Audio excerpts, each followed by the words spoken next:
सभी का फिर से स्वागत है आपके YouTube चैनल गुरुकुल इंस्टीट्यूट सूची 2.0 चैनल पर। आज हम लोग सीखेंगे कैसे कि संख्या को अपरमेय संख्या सिद्ध की जाती है। मतलब कोई संख्या लिखी है वह अपरमेय है या नहीं है, कैसे सिद्ध करते हैं। जैसे कि उस पिछले वीडियो में हमने बताया था, जैसे कि क्या कोई संख्या दी गई, जैसे क्या दिया गया, जैसे लिखा गया है √2 या √3 या √5। इनको कैसे सिद्ध किया जाता है कि ये अपरमेय संख्या है या नहीं है, ठीक है नहीं। इनको कैसे सिद्ध किया जाएगा कि ये अपरमेय संख्या है या नहीं, इस पर आज हम वीडियो बना रहे हैं। आज पे हम लोग चर्चा करेंगे। आज हम देखेंगे कैसे सिद्ध करते हैं कोई रूट वाली संख्या अपरमेय संख्या होती है, ठीक है। सर्वप्रथम हम क्या लेते हैं, इसे लिखा गया है क्या √2 एक अपरमेय संख्या है, सिद्ध कीजिए। इसे क्या लिखा था प्रश्न, सिद्ध कीजिए कि √2 एक अपरमेय संख्या है। तो हम लोग पहले क्या लिखेंगे, ऐसा लिखेंगे। क्या करेंगे, लिखेंगे माना, क्या लिखेंगे, माना √2 एक परमेय संख्या है। क्या मान लेंगे हम, पहले इसको मान लेंगे एक परमेय संख्या है। क्या मान लेंगे, हमेशा एक परमेय संख्या है। अब परमेय संख्या कैसे लिखी जाती है, हमने वो पहले वीडियो में बताया था कि परमेय संख्या सदैव अंश बटे हल अर्थात P/N के रूप में लिखी जाती है। हमने क्या लिखा है, माना √2 क्या है, एक परमेय संख्या है। अगर √2 एक परमेय संख्या है, इसी लिखा सकता है इसको हम P/Q बराबर √2 लिख सकते हैं, जहाँ P और Q क्या होगा, जहाँ पर P, Q पूर्णांक होंगे। क्या होंगे, ये पूर्णांक है। क्या है, ये पूर्णांक है। मतलब ये किस फॉर्म में लिखा गया है, तो ये परमेय संख्या के मानक फॉर्म में लिखा गया, अर्थात कहा जाए तो अंश बटे हर का एचसीएफ कितना होगा, 1 होगा, ठीक है ना। अब उसके बाद क्या करेंगे हम लोग, इतना लिख लेने के बाद हमारा पहला काम बचता है कि हम दोनों पक्षों का क्या करते हैं, वर्ग कर देते। तो क्या लिखेंगे, दोनों पक्षों का वर्ग करने पर, क्या लिखेंगे, दोनों पक्षों का वर्ग करने पर, दोनों पक्षों क्या करें हम लोग, वर्ग कर देंगे। वर्ग करने पर आप क्या करिए, वर्ग कर दीजिए। क्या हो जाएगा, ये हो जाएगा P² बराबर 2। अब क्या हो जाएगा, देखा जाए तो यहाँ हो जाएगा P² बराबर 2Q²। क्या हो जाएगा, देखा जाए तो P² बराबर 2Q²। देखो P² बराबर 2Q² लिखा गया, इसका मतलब क्या है कि 2 और Q क्या है, P² के गुणनखंड है। क्या है, देखा जाए 2Q² क्या है, P² का गुणनखंड, अर्थात जो P² है वो क्या हो जाएगा, 2 से विभाजित रहेगा। क्या रहेगा, वो 2 से विभाजित होगा। क्या होगा, वो 2 से विभाजित होगा। क्या है, 2 से विभाजित है कि नहीं है, क्योंकि भाई क्या है, इसके गुणनखंड में क्या है, P² 2 से विभाजित है, इसीलिए क्या हो जाएगा, P भी क्या हो जाएगा, 2 से विभाजित हो जाएगा। क्योंकि हम लोगों ने क्या पढ़ा था, एक अभाज्य गुणनखंड प्रमेय पढ़ी थी। क्या पढ़ी थी, सबसे पहले अभाज्य गुणनखंड प्रमेय में क्या बताया था, यदि कोई संख्या का स्क्वायर किसी संख्या से विभाजित है तो वह संख्या भी क्या हो जाएगी, उस संख्या से विभाजित हो जाएगी। इसीलिए क्या हो जाएगा, P² 2 से विभाज्य होगा। इतनी बात सबके समझ में आई कि नहीं है। क्या कि हम लोग पहले लिखे P/N रूट को क्या मान लिया हम लोग, एक परमेय संख्या मान से क्या लिखा जाएगा, P/Q बराबर √2 हो जाएगा। उसके बाद क्या करते हैं, दोनों पक्षों का हम लोग वर्ग कर देते हैं। वर्ग करने पर क्या मिल जाता है हमको, P² बराबर 2Q² मिल जाता है।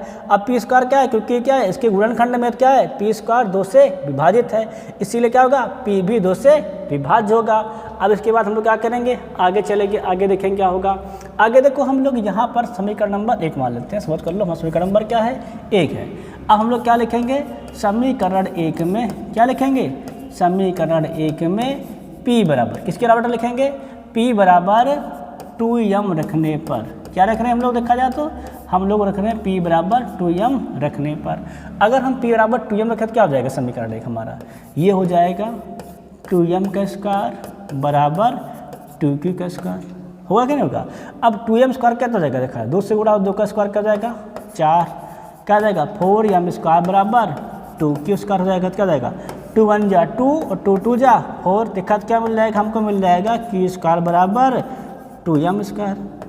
इतना मिल जाएगा, क्या मिल जाएगा, देखा जाए बेटा तो Q² बराबर 2m² मिल जाएगा। अगर हमको Q² क्या मिल जाएगा, 2m² अगर मिल जाता है, ध्यान से देखिए सुनिएगा, क्या मिल जाएगा, Q² बराबर हमको 2m² मिल जाएगा। इसका मतलब क्या है, 2 क्या है, Q² का एक गुणनखंड है, मतलब क्या है, 2 क्या करेगा, क्यू स्क्वायर से विभाजित करेगा। क्या होगा, मतलब होगा क्योंकि क्या है, क्यू स्क्वायर 2 से विभाजित है। या फिर क्या लिख देंगे, क्योंकि क्यू स्क्वायर क्या है, 2 से विभाजित है कि नहीं विभाजित, इसको समीकरण बन लेंगे 2। क्या देखिए, क्यू स्क्वायर क्या है, 2 से विभाजित है। अगर क्यू स्क्वायर 2 से विभाजित है तो हमने आपको क्या पढ़ाए थे, एक प्रमेय पढ़ाए थे, अभाज्य गुणनखंड प्रमेय, ठीक है। इसमें क्या बताया था आपको कि अगर कोई संख्या का वर्ग किसी संख्या से विभाजित है तो वह संख्या भी क्या हो जाएगी, उस संख्या से विभाज्य होगी। तो क्या लिख देंगे, इसीलिए क्यू क्या हो जाएगा हमारा, 2 से विभाज्य हो जाएगा। क्यू क्या हो जाएगा हमारा, 2 से विभाज्य होगा।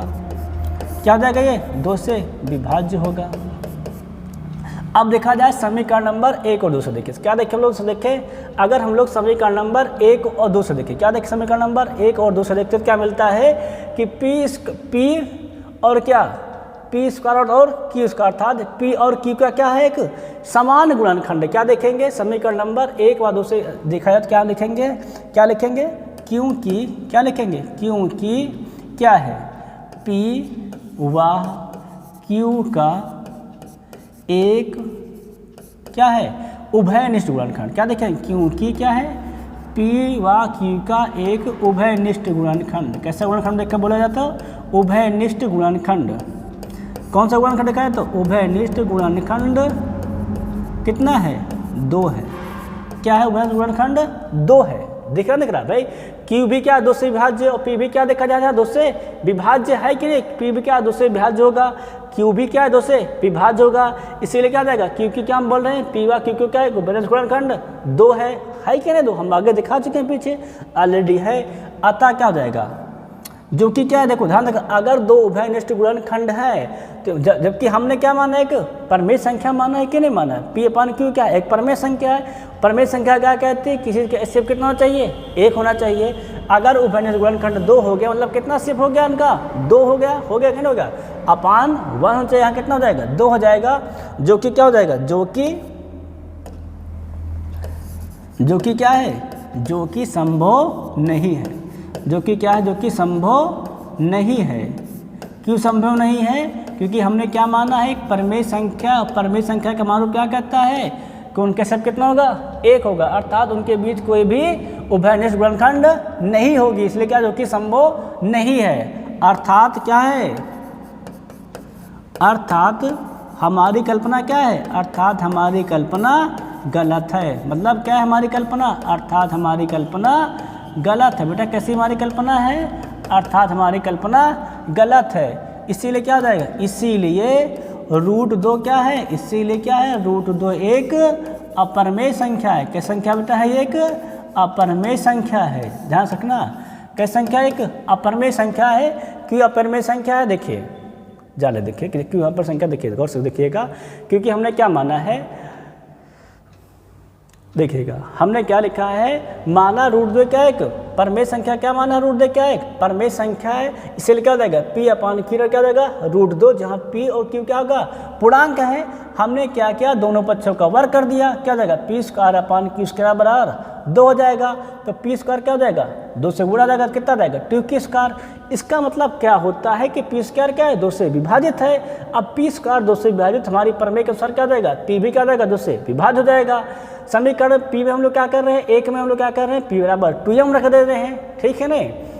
अब क्या समीकरण 1 हो जाएगा हमारा 2m स्क्वायर बराबर 2k स्क्वायर हो जाएगा। यहाँ कर क्या मिल जाएगा, क्यू स्क्वायर 2 से विभाजित है, तो क्यू क्या हो जाएगा, 2 से विभाज्य हो जाएगा।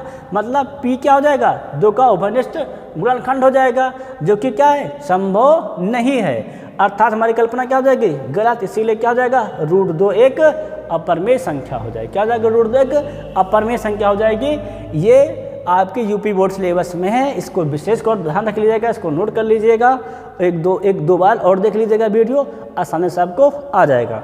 अब हम क्या चलेंगे, अगले संख्या पे क्या चलेंगे, हम लोग अगले सूत्र चलेंगे, जो क्या लिखा है, जैसे कि लिखा है 3√2 से क्या लिखा है, 3√2 सिद्ध कीजिए क्या है, एक अपरमेय संख्या है। क्या लिखा से, 3√2 क्या लिखा से, एक अपरमेय संख्या है।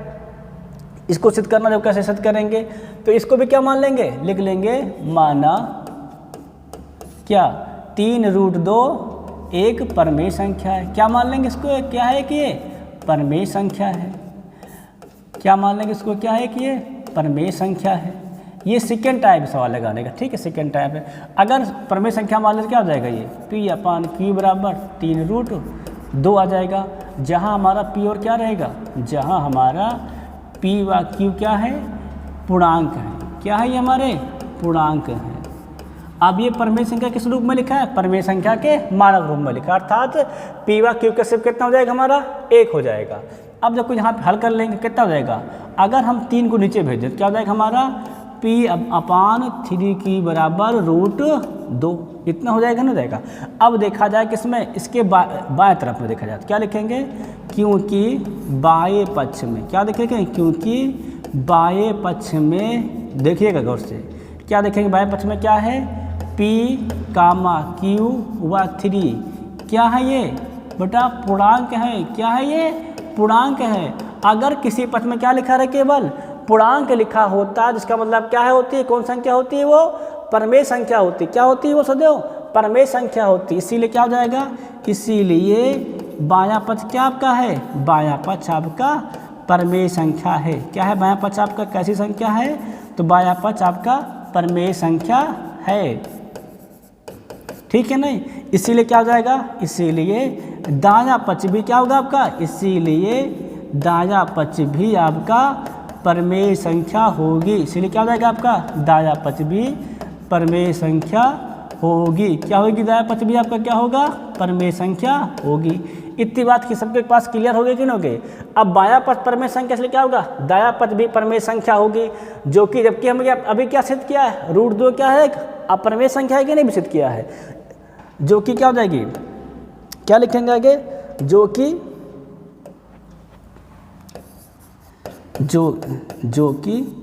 मतलब जबकि हमारी क्या है, हमारी √2 क्या है, जो कि √2 एक क्या लिखेंगे, जो कि √2 एक अपरमेय संख्या है। क्या संख्या बेटा, ये एक अपरमेय संख्या है। लेकिन हमने क्या पाया है कि कैसे संख्या है, हमने पाया है कि ये एक परमेय संख्या है, लेकिन जबकि है क्या, ये एक अपरमेय संख्या है। इसीलिए क्या लिखेंगे, इसीलिए हमारी कल्पना क्या है, इसीलिए हमारी कल्पना गलत है। हमारी कल्पना क्या है, गलत है, हमारी कल्पना गलत है। अतः क्या लिख देंगे, अतः 3√2 क्या हो जाएगी, एक अपरमेय संख्या होगी। क्या होगी, एक अपरमेय संख्या होगी। आप लोग को समझ में आ गया कैसे परमेय संख्या सिद्ध करते हैं, ठीक है नहीं। इस प्रकार हम लोग क्या सिद्ध कर देंगे, क्या संख्या होगी हमारी, एक अपरमेय संख्या होगी। सिंपली मेथड है, ये सेकेंड टाइप है। इस प्रकार सेकेंड टाइप से सवाल अब सॉल्व कर लेंगे, ठीक है नहीं। पहला √2 का प्रूफ करते हैं, फिर 3√2 का प्रूफ करेंगे। अब प्लस वाले √2 जो किताब में सवाल दिए गए हैं बालाजी के, उन पे चलेंगे, उसको हम अगले वीडियो में देखेंगे। तब तक के लिए जय हिंद।